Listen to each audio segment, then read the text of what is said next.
Now, we know now that the crime that they say is at the root of terrorism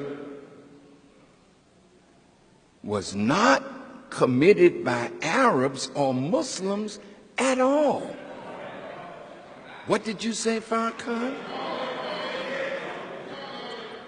Over 2,300 of America's trained architects and engineers have joined in calling for a new investigation of 9/11. Well, what is 9/11? Some of you don't even know what 9/11 is.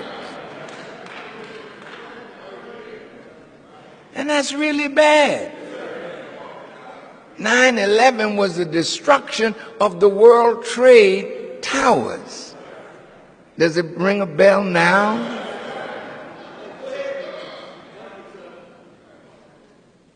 They say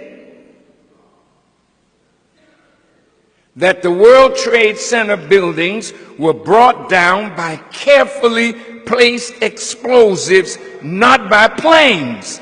They say that all three buildings had to have been wired with explosive charges long before September the 11th. And this is something that took tremendous sophistication to do, and that sophistication was not with Osama bin Laden or his followers. Listen.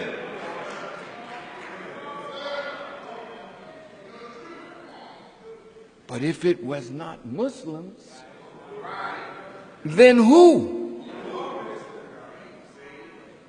Thanks to the exemplary work of scholars like Victor Thorne and Christopher Boland, it is now becoming apparent that there were many Israelis and Zionist Jews in key roles in the 9/11 attacks.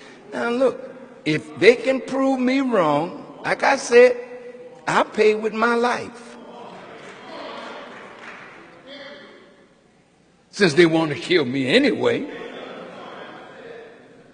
prove me wrong. We're dealing with thieves and liars and murderers. Listen to this. We know that many Israelis were arrested immediately after the attacks, but quickly released and sent to Israel. We know that the World Trade Center building was insured by its owner, Larry Silverstein, right before the attack, and in the insurance clause, there was a clause that if the building were damaged by terrorist acts, Mr. Silverstein would get paid. And guess what? Mr. Silverstein got $4.8 billion.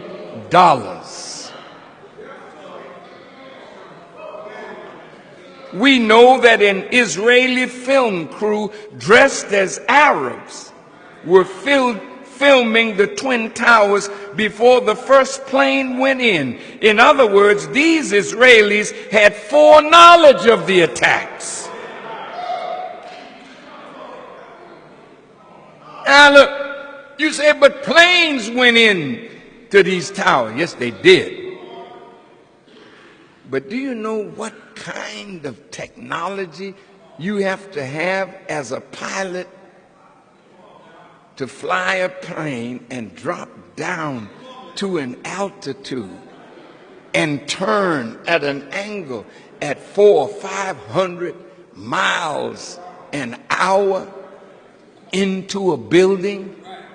And the fuel of an airplane is not strong enough to create enough heat to melt the steel structure of that building.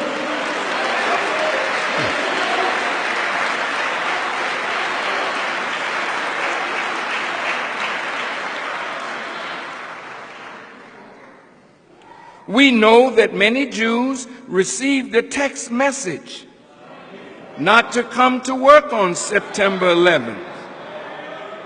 Who sent that message? that kept them from showing up. Within minutes of the attacks, Ehud Barak, the founder and master of the Israeli military's covert operation force, was in a London studio of the BBC blaming Osama bin Laden and calling for a war on terror.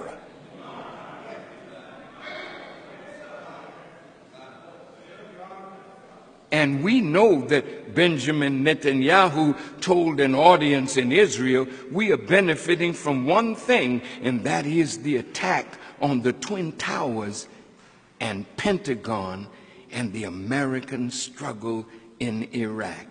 He added that these catastrophes and wars would swing the American public opinion in the favor of Israel. Why won't America investigate what these scholars and scientists have uncovered about 9/11 and who was really behind it? It now appears that 9/11 was a false flag operation, which is an attack by one country but made to appear like the attack came from another in order to start a war between them. Is this what friendship is?